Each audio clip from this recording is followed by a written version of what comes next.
Brosis, di sini ada yang bingung nggak penyebab busi cepat rusak?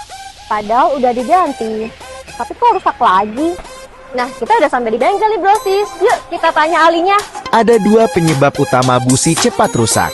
Pertama, kebocoran pipe. Akibatnya debit bensin yang masuk ke ruang bakar jadi tidak sesuai dan efeknya busi sering basar dan jadi cepat rusak.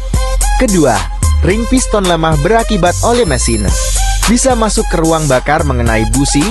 Jika dibiarkan bisa menjadi kerat yang menumpuk jadi mengganggu kinerja busi. Oh gitu. Brosis gimana? Udah ada yang pernah ngalamin belum? Jaya Perkasa Abadi, your trusted dealer motor partner.